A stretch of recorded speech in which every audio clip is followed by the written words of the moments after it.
Ada ibu-ibu, nenek membawa cucu ke masjid, sedangkan cucunya itu meribut, dibiarkannya lari-lari, mengganggu konsentrasi kita sholat atau dengar ceramah. Saya balik ke Pekanbaru ini 2008, sekarang sudah 2025, belum pernah sekalipun marah karena anak menjerit lari-lari, belum pernah sekali. Kenapa Ustaz tak pernah marah? Karena budak itulah nanti yang akan meramaikan masjid. Kalau kita marah ke budak-budak kecil, siapa yang akan sembahyang ke An-Najah ini nanti? Ada masjid itu kadang tak ada suara anak-anak, sepi, atuk-atuk semua. Patutlah tak ada ribut, batuk aja isinya. Cuman kadang kan tak semua emosinya bisa stabil macam Ustaz Somad. Makanya win-win solution, jalan tengah, macam yang dibuat di Masjid Agung An-Nur. Dulu Masjid Agung namanya, sekarang berubah Masjid Raya. Yang level provinsi Masjid Raya, yang level kabupaten kota Masjid Agung. Dulu Masjid Agung An-Nur itu, saya kan rutin jadwal di situ. Waktu tarawih, pulang saya tarawih, anak-anak saya tengok dibuat satu sop khusus di belakang. Heran saya, kenapa anak-anak ini tak meribut? Rupanya ada satu petugas pakai baju hijau, membawa rotan sebesar ini. Dia tak sholat, dia khusus mengawas. Pas saya jumpa, pas saya tengok gini, senyum dia. Ustaz, saya bilang, mau kau bantai anak-anak? Enggak Pak Ustaz, kalau saya pukul marahlah ayahnya. Jadi untuk nakut-nakuti aja, bagus. Jadi nanti diangkat ada satu security khusus untuk anak-anak. Jangan anak diletakkan di celah. Letakkan celah. Pertama, anak ini memutus sop, kecuali anak saya. Anak saya tak memutus sop. Kenapa? Karena ujung senapan angin sudah dipotong. Karena di dalam itu ada najis. Yang kedua, kenapa anak ini diletak di samping? Anak ini belum mumayyiz. Macam mana cara membedakan udah mumayyiz sama belum? Kalau dia meribut, kita gini kan, itu udah mumayyiz. Tapi kalau dia meribut, kita gini kan, dibalasnya balik ke awak. Itu jangan dibawa. 4 tahun ke bawah tak bisa. Dibawalah budak umur 3 tahun, diletakkan di celah samping kita. Begitu kita takbiratul ihram, Allahu Akbar, dia pun berjalan, berlari. Di samping ini ada atuk-atuk yang kacamatanya di bawah. Asal budak ni lalu, atuk ni takut. Kata dia. Kata dia. Itu waktu salam tuh cuman sekali aja salam. Salam tuh ke kanan cuman. Assalamualaikum warahmatullah. Apa? Berkelayok di masjid. Kalau ada di perumahan ini 100 orang, yang ke masjid itu 50, sudah banyak kali itu. Yang 50 ini pun berkelahi pula lagi di masjid. Bertinju di masjid gara-gara budak berkelahi. Apa kata orang yang tak sembahyang? Untung kita tak ke masjid. Tolonglah kita jaga persatuan ini. Bisa dipahami? Jelas. Insya Allah kalau saya ceramah jelas. Kalau ada orang bilang Ustaz Somad itu tak jelas, telinga kau kokak.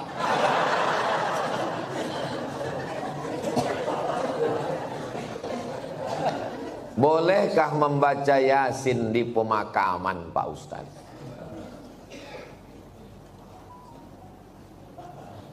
Kata Imam Nawawi, meninggal tahun 676. Nama kitabnya Riyadhus Shalihin min kalami Sayyidil Mursalin. Dia mengutip pendapat Imam Syafi'i. Wa qala Syafi'i, Imam Syafi'i berkata, wa in khatimul Qur'ana kullahu kana hasanan. Seelok-eloknya, sarancak-rancaknya dikhatamkan sakhatam Quran. Bukan surat ya, sakhatam Quran. Saya tak bisa membacakan sakhatam Quran di makam emak saya, karena makamnya di Sumatera Utara. Saya mau pergi, saya membaca di rumah. Di makam saya minta ada orang membacakan sakhatam di makam almarhumah emak saya, mengamalkan fatwa Imam Syafi'i yang seelok-eloknya dikhatamkan di kubur itu sakhatam. Kalau tak sanggup sakhatam, maka bacalah hatinya Al-Quran. 30 juz 114 surat tuh, mana hatinya? Wa qalbul Quran ya. Itulah mengapa kalau kita ziarah kubur membaca surat ya. Ada 3 hati. Yang pertama qalbul Quran, yang kedua qalbul lail, yang ketiga qalbud da'i. Qalbul Quran, hatinya Quran, Yasin. Qalbul lail, hatinya malam, sepertiga malam, jam 2. Qalbud da'i, hati orang yang berdoa ketika tahajud. Berjumpa 3 hati. Hati Quran, hati malam, hati manusia. Maka kata Imam Az-Zabidi dalam kitab Syarah Ihya Ulumuddin, mungkin terkabul doa kalau ketemu 3 hati. Maka bacalah surat Yasin pada saat tahajud malam. Habis itu berdoa kepada Allah. Apa kata Imam Ibnu Katsir tentang surat Yasin? Ma quri'a fi amrin asirin illa yassarahullah. Kalau dibacakan kepada perkara yang sulit, yang susah, dimudahkan Allah. Maka kalau saya ziarah kubur, saya baca Yasin, Al-Fatihah, Qul huwallahu 3 kali, Al-Falaq sekali, An-Nas sekali, pangkal Al-Baqarah sampai wa ulaika humul muflihun, ayat kursi, ujung Al-Baqarah lillahi mafis 3 ayat, habis itu tahlil afdalul dzikri fa'lam annahu la ilaha illallah, habis itu hadiahkan pahalanya. Ya Allah, sampaikanlah pahala bacaan nang ku baca iko kepada almarhumah amak, almarhum ayah, atuk nenek, muslimin muslimat yang ada di makam ini, Allah maghfir lahum warhamhum, sampai habis. Itulah yang saya ajarkan ke anak saya, ke keponakan saya. Saya kalau balik ke kampung ziarah, saya bawa anak keponakan, saya baca, saya kasih tahu, aku membawa kau ke omak ayahku. Nanti kalau aku mati, buat pula macam yang ku buat ini. Bawa anak bini kau ke kubur aku. Paham? Yo, kata dia. Begitulah yang kita baca dalam ulama-ulama. Imam Nawawi. Kalau ada orang di Pekanbaru ini yang tak percaya bahwa bacaan itu sampai pada orang mati, saya tak bisa membuktikan. Karena ini perkara ghaibiat. Saya hanya bisa menyampaikan dalil-dalilnya. Saya tak percaya, kata dia. Ya macam mana membuktikannya? Maka kalau ada orang yang menantang saya, belum ada lagi. Saya tak percaya. Tolong nama kau lengkap sama nama ayah kau. Nanti kalau kau mati, ku kirim. Kalau tak sampai, cepat kasih kabar. Ini kan masalah gaib. Kalau masalah gaib ini yang ditengok adalah dalil. Ana Rizki, khirijin min Ma'had Nuril Hidayah Bengkalis. Sa'usallimukum ya Ustaz. Kaifa ra'yukum law nastamir ad-dirasah al-aliyah lakim lan najid ridha min walidina. Nama saya Rizki. Khirijin, khirijin jamak, mufrad khirijun, khirijun. Saya alumni dari Ma'had Nuril Hidayah Bengkalis. Sa'as'alukum, saya mau bertanya ke Ustaz. Kaifa ra'yukum law nastamir dirasa? Nuwasil ad-dirasa. Laisa nastamir, nuwasil ad-dirasa. Bagaimana pendapat Ustaz kalau kita mau melanjutkan ke perguruan tinggi, tapi orang tua tak setuju? Mau melanjutkan perguruan tinggi fil kharijid daulah, mau keluar negeri, tapi mak dia tak setuju. Saya ini adik-beradik 2. Saya anak pertama, adik saya berdua cuman. Laki-laki dua-duanya. Tak banyak anak mak saya. Jadi waktu saya lulus mau ke Mesir, berat dia mau lepas saya. Aku anakku 2, tak ada anak betino. Semana nanti aku dah tua. Datang wak saya, abang mak saya, menasihati dia. Harimau mati meninggalkan belang, gajah mati meninggalkan gading, manusia mati meninggalkan hutang. Harimau mati meninggalkan belang, gajah mati meninggalkan gading, manusia mati meninggalkan nama. Kalau kau tahan somat ini di celah ketiak, beginilah cuman dia. Tapi kalau kau lepaskan diri belajar, jadi orang dia, mengajar dia, mengalir pahalanya sampai hari kiamat. Betul cakap wak saya. Sampai hari ini di mana aja saya tausiah, pahalanya mengalir ke makam almarhumah mak saya. Maka ibu-ibu yang sayang ke anak, bukan kalian siapkan anak dalam kelambu, bukan kalian suapi, lepaskan dia sejauh mata memandang. 4 tahun aku tak balik. Kenapa tak balik? Ongkos mahal. Sampai terpikir juga di kepala, jangan-jangan aku anak angkat, anak adopsi. Balik. Sampai akhirnya 2017 saya daftar S3 ke Sudan. Waktu itu umur mak saya sudah 70 tahun. Saya suruh Muhammadiyah. Saya bilang, mak, saya mau mencoba dia, kuat tak dia? Mak sekarang sudah 70, di rumah ini sendiri. Aku mau S3 ke Sudan. Nanti kalau S3 ini 2 tahun aku di Sudan tak balik-balik. Apa kata dia? Pergi kau ke Sudan sampai dokter bawa kau balik. Kalau aku mati, matilah. Yang penting mengalir pahalanya. 70 tahun umur mak saya. Sampaikan video ini ke mak kamu. Kalau tak mau juga dia nerima, tahu mak apa itu. Ibu kalau sayang sama anak, lepaskan dia sejauh mata mandang. Nanti dia akan balik pulang. Setelah saya punya anak, baru saya tanya, mak, berat rupanya berpisah sama anak. Oh iya. Macam mana mak dulu bisa berpisah sama aku 4 tahun? Asal udah dekat bulan puasa, air raya, ku carilah budak-budak yang hitam macam kau. Ku bolikan baju, ku undang ke rumah, ku kasih makan. Hilang rinduku ke kamu. Begitu rupanya cara dia.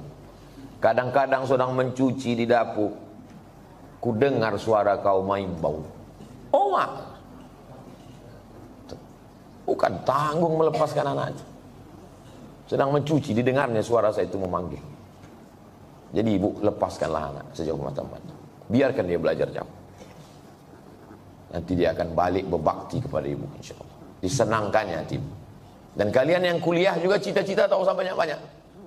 Cita-cita satu aja, untuk menyenangkan orang. Saya dulu tak tahu mau jadi apa. Tak terpikir saya akan tabligh akbar, tak ada.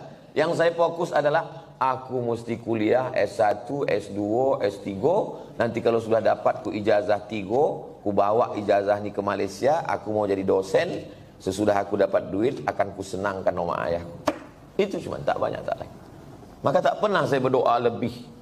Karena semua yang dikasih Allah lebih dari yang saya minta. Saya minta cuma S1, S2, S3. Dikasihnya saya profesor.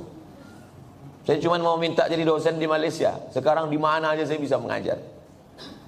Diminta di Universitas Sabah, diminta di Universitas Malaysia. Saya bilang, rektor, saya tak sanggup untuk mengajar per semester, saya mesti keliling. Saya datang 6 bulan sekali ya, 6 bulan sekali pun jadilah Pak Ustaz. Jadi setiap 6 bulan sekali saya datang kuliah. Bahagiakan orang tuamu. Lepaskan anakmu, wahai bapak ibu. Sejauh mata memandang, di hari petang dia akan pulang. Dia tahu di mana letak sarang. Mati kalian, mengalir amal jariahnya insya Allah. Walaupun nampaknya jawaban ini untuk mak ayah dia, tapi video ini ditonton oleh ayah-ayah, mak-mak yang akan melepas anak. Karena pulang kami dari sini nanti, kami akan melepas 50 anak Riau yang akan berangkat ke Al-Azhar Kairo, Mesir. Seminggu yang lalu saya di Makassar, melepas 50 anak Makassar yang akan berangkat ke Mesir. Orang tuanya saya nasihati, anak-anaknya juga saya nasihati, supaya orang tua melepas anak. Karena kalau kita tahan anak kita ini, siapa yang akan melanjutkan dakwah ini? Saya tak mau anak saya sekolah agama, nanti kurus macam Ustaz Somad. Saya ini kurus bukan tak makan. Kalau ada pejabat-pejabat itu dapat ikan yang paling mahal, namanya ikan Napoleon, 1 juta harga ikan. Ada bupati, ada kapolres, ada dandim, ada kepala dinas. Yang pertama kali menyuap ikan 1 juta itu siapa? Abdul Somad. Apa kata orang itu? Silakan Pak Ustaz. Dikasihlah ketam kepiting sebesar piring besar, disingkel. Bupati tak berani makan, tentara gagah dandim tak berani makan ketam. Polisi berseragam berpistol tak berani makan ketam. Tak kalian makan Pak, kolesterol Pak Ustaz. Saya makan ketam tuh habis. Hidup saya sampai sekarang. Berani Ustaz makan, baca doanya Pak. Apa doanya? Bismillahilladzi la yadurru ma'asmihi syai'un fil ardi wala fis sama. Ku sebut nama Allah, tak ada yang bisa memudaratkan baik di bumi maupun di langit. Nanti kalau saya sakit Pak Ustaz, aku tak tanggung jawab.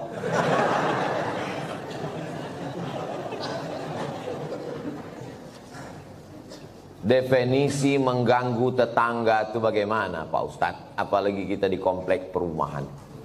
Mengganggu menurut syariat Islam, bukan mengganggu menurut perasaan. Kalau menurut perasaan, perasaan ini lain orang, lain kepala, lain orang, lain hatinya. Saya terganggu betul dengan tetangga saya ini Pak Ustaz. Kenapa kau terganggu? Bininya cantik kali. Cantik ciptaan Allah. Jadi yang maksud mengganggu itu adalah kalau bertentangan dengan syariat Islam. Saya terganggu dengan tetangga saya ini Pak Ustaz. Kenapa? Melihara anjing dia Pak Ustaz. Oh, dalam Islam miara anjing hanya boleh untuk menjaga kebun dari pencuri. Tempat kita aman, rumah rapat, maka tak ada alasan.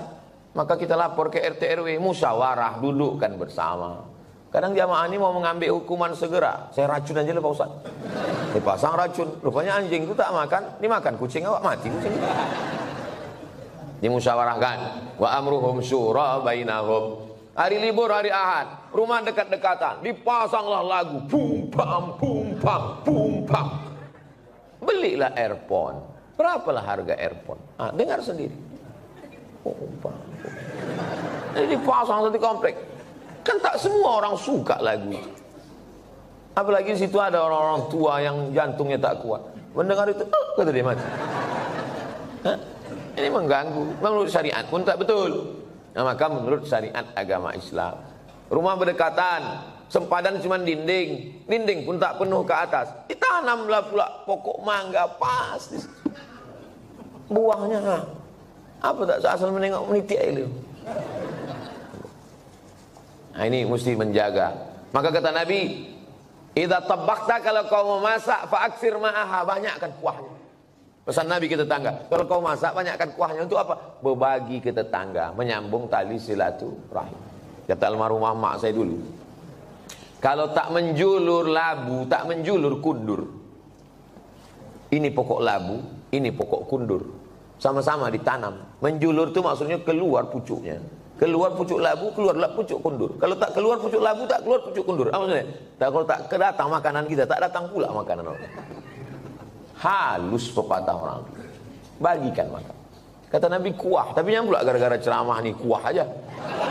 Dulu sebelum Ustaz datang berbagi ayam kami, sesudah Ustaz kuah aja lagi. Gara-gara Ustaz Somad. Ya, tahaddu tahabbu, saling berbagi hadiahlah kamu, maka kamu akan berkasih sayang. Malam Jumat jumpa wirid Yasin. Dulu begitu orang jumpa. Sekarang udah tak ada lagi jumpa. Jumpa pun di acara pesta nikah, walimah, udah tak bisa bertanya lagi. Dulu kau tanya, siapa menantu kau ni? Macam-macam mirip. Ini anak Pak Fulan. Oh, takik mana juga. Mau balancik-lancian nih rumahnya Jawa. Sekarang tak bisa lagi ngobrol. Pasti tanya, itu anak siapa? Apa? Anak siapa? Suara musik. Bum bam, bum bam, bum bam. Tak ada lagi silaturahim. Pasti tanya, itu menantu kau? Apa? Tak ada lagi silaturahim. La salam wala kalam. Alhamdulillah, Masjid An-Najah ini tempat kita bersilaturahim. Datang ke masjid, buat wirid Yasin malam Jumat, baca Yasin habis maghrib. Habis itu habis Isya acara makan bersama. Tak ada duit, kumpul iuran. Di Malaysia itu setiap masjid itu ada dapurnya. Saya perhatikan tuh. Setiap masjid ada dapurnya, ada dandang besar dan bisa masak. Tidak usah masak yang repot-repot. Masak nasi minyak, nasi mandi. Karena ayam nyembuk catus itu kumpul makan bersama. Di Malaysia itu ceramahnya tak terlalu banyak. Ceramah sedikit aja, makan yang lama. Tempat kita ceramahnya panjang. Habis selesai keluar lami kecil-kecil. Di tempat lain. Kalau di An-Najah ini tak tahu kita. Kita tengoklah nanti. Saya menikah dengan seorang duda. Sudah 10 tahun pernikahan ini saya belum punya anak. Saya mempunyai anak sambung. Anak sambung. Saya menyayangi dan mencintai seperti anak kandung saya. Anak sambung saya selalu meminta doa dan ridho dari saya. Apakah doa saya akan diijabah? Karena saya bukan ibu kandungnya. Dan jika saya meninggal nanti, saya tak ditakdirkan untuk punya anak. Apakah doa anak sambung saya nanti sampai ke saya, Pak Ustaz? Yang pertama, ibu sama anak kandung tuh sama anak sambung ini sampai mati tak bisa menikah. Karena menjadi mahram mu'abbad namanya. Mahram mu'abbad menjadi mahram kekal selama-lamanya. Karena sudah menjadi menikah sama ayahnya. Itu yang pertama. Yang kedua, wudu tak batal dalam mazhab Syafi'i. Yang ketiga, seandainya saya lewat di kuburan di depan Hotel Mutiara Merdeka dekat Leton, saya mau pergi nih, lewat kuburan itu saya baca doa, Assalamualaikum ya ala diyar minal mu'minin wa inna insyaallah bikum lahiqun yarhamullahu mustaqdimina wal mustakhirin nasallallahu wa lakumul afiyah Allahumma fir lahum warhamhum. Doa saya sampai apa tak sampai? Doa saya sampai apa tak sampai? Sampai. Padahal saya tak kenal sama orang itu. Sampai doa. Apalagi anak sambung. Kenapa ragu doa tak sampai? Oh, jadi doa sampai Pak Ustaz? Sampai. Lalu apa makna dalam hadis itu? Waladun solihun. Maksudnya, amal saya kepada orang mati itu sampai. Bukan tak sampai. Amal kita ini semua kepada orang mati sampai. Kalau tak sampai amal kita kepada orang mati, tak ada sholat jenazah. Sholat jenazah itu amal orang hidup apa orang mati? Orang hidup untuk orang mati. Jadi kalau ada orang mengatakan amal orang hidup tak sampai kepada orang mati, nanti pas dia mati jangan sembahyangkan. Bisikkan, kau dulu bilang tak sampai kan? Tak sampai kau. Amal orang hidup ini sampai ke orang mati. Terus Pak Ustadz itu katanya anak yang soleh. Masih fokus nih, masih fokus. Ini Abdul Somad. Abdul Somad ini kalau mati amalnya kan putus semua kan? Putus kan? Masih bisa dia ceramah? Putus. Masih bisa dia sholat sunnah Isra? Tapi ada 3 amalnya yang dulu tak putus. Yang pertama, shadaqatun jariyah. Disumbangkannya 2 sak semen ke Masjid An-Najah. Putus atau tak putus? Tak putus. Karena setiap hari orang sholat mengalir ke dia. Itu kan amal dia dulu. Yang kedua, ilmun yuntafa'u bih. Ceramah dia di Masjid An-Najah. Ceramahnya itu dulu atau sekarang? Dulu. Habis mati tetap mengalir, diamalkan oleh jamaah. Yang ketiga, anaknya. Anaknya itu kan amal dia itu. Yang ketiga inilah orang. Anaknya kok amal dia Pak Ustaz? Kalau bini itu cuma ditengok aja bisa dia hamil. Jelas? Tak jelas juga payah lah aku menjelaskan. Anak saya itu amal saya. Amal saya. Jadi hadis itu bukan bercerita hanya doa anak saja yang sampai. Hadis itu mau menceritakan amal-amal dulu tetap mengalir sesudah salah satunya anak. Jadi yang tak punya anak atau meninggal jomblo tak usah takut, kami mendoakan. Ini Ustadz ini emosi, tidak emosi. Memang begitu dia kalau menjelang sarapan itu memang begitu. Seumur-umur saya membaca pertanyaan, inilah tulisan yang paling cantik. Cantik kan? Cantik kan? Bisa pula rapi menulis. Saya bolak-baliklah menulis rapi, tak bisa-bisa. Memang irilah saya menengok tulisan. Mudah-mudahan anak saya bisa cantik tulisannya begini. Assalamualaikum, berapa kali lah dia mencobanya ini. Assalamualaikum warahmatullahi wabarakatuh. Waalaikumsalam. Alhamdulillah wa syukurillah. Alhamdulillah wa syukru lillah. Saya kurang. Alhamdulillah wa syukru lillah. Alhamdulillah wa syukru lillah. Jadi jangan syukurilah. Bukan syukurilah. Syukurilah itu bahasa Indonesia. Syukurilah ya. Kalau bahasa Arabnya alhamdulillah wa syukru lillah. Semoga Ustaz Somad dalam keadaan sehat dan selalu dalam lindungan Allah. Amin. Sekarang tak boleh lagi doa menyebut amin. Dilarang oleh Bawaslu. Karena udah musim-musim kampanye. Saya ini menyampaikan menuju pemilu damai. Ini penting bagi Bapak Babinsa dan Babin Kamtipmas untuk menjaga ketertiban. Jadi nanti jangan heran kalau udah 100 hari menjelang pemilu, ghairil maghdubi alaihim waladdallin. Tak boleh, itu keberpihakan. Sunyi nanti masjid diam.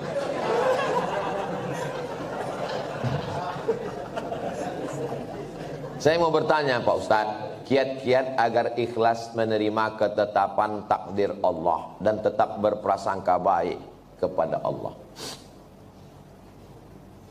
Mohon doanya Ustadz untuk seluruh istri pejuang garis 2. Pejuang garis 2 itu maksudnya yang belum hamil. Kalau udah dipakainya tes spek itu kan 2. Ini penjelasan bagi yang belum berbini. Yang udah berbini pun tak paham juga. Bagaimana cara kita biar supaya rela menerima takdir Allah? Saya kalau datang bertamu ke rumah jamaah, Assalamualaikum Pak, Waalaikumsalam. Ustadz Somad, tolong doakan mak saya Pak Ustadz. Maknya di mana Pak? Maknya di dapur. Duduklah mak tuh di kursi. Berapa umur mak? 80. Belum bisa saya menerima. Karena mak saya meninggal umur 70. Dalam hati saya tetap, kok hidup mak dia, kok mati mak aku? Kok tak sempat makku ku bawa jalan-jalan ke Brunei, ke Malaysia? Kok tak sempat ku senangkan dia? Tak bisa hati saya menerima. Macam mana saya mau menceramahi jamaah? Marilah kita sabar menerima takdir Allah. Saya aja tak sabar. Tapi cara Allah menghibur saya. Habis saya tausiah, datang ibu-ibu. Ustadz, tolong doakan keponakan saya. Keponakan ibu ini kenapa? Ayahnya meninggal, emaknya meninggal, dia hidup sebatang kara. Anak SD kelas 2. Oh, aku serumah 11 tahun sama emakku. Dari 2008 ke 2019. Ini budak nih, kelas 2 SD sebatang kara. Ternyata yang membuat kita bisa sabar itu adalah ketika membandingkan dengan orang lain. Begitu cara Allah mengajar saya. Ayat tak mempan, hadis tak mempan. Kenapa tak? Saya yang berceramah, saya yang nyuruh orang sabar. Tak bisa saya terima. Tapi begitu dijumpakan Allah, oh rupanya. Maka diantaranya yang membuat kita kuat ini adalah dengan memperbanyak bercerita dengan orang. Kita ini kalau banyak bercerita ngobrol dengan orang, itu menyadari betapa besarnya nikmat Allah kepada kita. Aku pula bisa begini-begini, kawan ini tak sempat berbakti, jumpa pun tak sempat. Yang kedua, bagaimana caranya? Caranya adalah menguatkan dalam hati bahwa Innallaha katabal maqadir, Allah sudah menuliskan takdir 50 alfasana, 50.000 tahun qabla an yakhluqas samawati wal ard. Sebelum Allah menciptakan langit dan bumi, Allah sudah menuliskan takdirku 50.000 tahun sebelum Allah menciptakan langit dan sengaja dihunjamkan terus ke kepala. Abdul Somad, Allah sudah menuliskan 50.000 tahun sebelum menciptakan langit dan bumi bahwa kau sama emak kau itu cuma sampai 2019. Lebih dari itu bukan kuasa kau. Asal terlintas itu terus. Otak itu dihunjamkan dengan hadis itu. Yang ketiga, membuat sesuatu yang terus mengalir. Bersedekah untuk santri, untuk Palestina. Asal teringat, baca Al-Fatihah. Teringat macam-macam, baca Al-Fatihah. Malam Jumat, baca Al-Kahfi, baca Yasin. Hadiahkan pahalanya. Undang anak yatim, fakir, miskin. 3 itulah cara untuk mengurangi beban hati kita. Allah berjanji kalau kita beribadah, falyabudu rabb hadzal bait, banyak-banyak beribadah. Allah cuma minta kita satu ibadah. Balasannya Allah kasih 2. At'amahum min ju' wa amanahum min khawf. Kalau kau lapar, Allah kasih kau makan. Kalau kau risau, amanahum, Allah beri kau aman, tenang. Syaratnya banyak ibadah. Perbanyak ibadah. Pagi sholat isyraq, sholat duha, malam bangun mandi, sholat sunat wudu, sholat sunat taubat, sholat sunat tahajud, sholat sunat hajat, zikir, banyak bertasbih. Zikir 3 pilihan, zikir banyak, zikir pilihan 3. Pertama istighfar, yang kedua sholawat, yang ketiga afdalul zikri fa'lam annahu la ilaha illallah. Astaghfirullahaladzim, astaghfirullahaladzim, astaghfirullahaladzim. Kalau tuan membeli peniti, jangan ditusukkan ke sayur kubis. Kalau mik sudah mati, tandanya waktu sudah habis.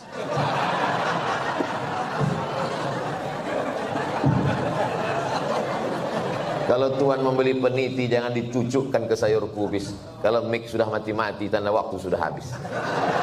Di akhir majelis mari kita sama berdoa kepada Allah supaya Allah menjadikan hati kita ini ridha menerima takdir Allah Subhanahu wa taala. Tapi usaha tak pernah berhenti. Yang belum berjodoh terus berusaha, mudah-mudahan dapat jodohnya. Yang belum garis 2 terus berusaha, makan toge, makan kacang-kacang, makan sayur, berdoa. Nabi Ibrahim alaihissalam baru lahir anak Ismail umur 86 tahun. 86 tahun baru dapat anak Ismail. Istrinya yang diponis mandul namanya Sarah, rupanya mengandung setelah Ismail umur 13 tahun. Waktu itu umur Nabi Ibrahim 99 tahun. Akhirnya punya anak. Waktu anak itu lahir, tersenyum Nabi Ibrahim. Karena udah diponis orang, istrinya mandul takkan punya anak, senyum dia. Senyum itu bahasa Yahudinya Yitzhak, bahasa Arabnya Yithak. Maka dikasihnya nama anak itu Ishak. Ishak itu artinya tersenyum bahagia. Saking kan lucunya cara Allah ingin menguji seorang hamba. Tak ada yang sulit. Innama amruhu iza arada syai'an ayaqula lahu kun.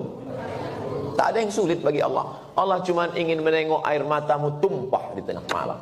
Allah cuma ingin melihat sujudmu lebih lama. Dalam perjalanan hidup saya, dipukul ombak di empas gelombang, baru saya paham. Rupanya kalau hidup ini tenang-tenang saja, tidak akan melahirkan nakhoda yang ulung. Kalau tidak tajam ombaknya, sujud kita sebentar. Tapi kalau pukulan itu kuat, lama sujud kita dan terasa nikmat. Karena tak ada lagi kawan yang bisa diajak berbisik. Akhirnya kita berbisik ke tanah. Malaikat-malaikat di langit memintakan doa itu dikabulkan Allah Subhanahu wa ta'ala. Mudah-mudahan kita termasuk orang yang diberikan Allah kekuatan istiqomah iman dan Islam.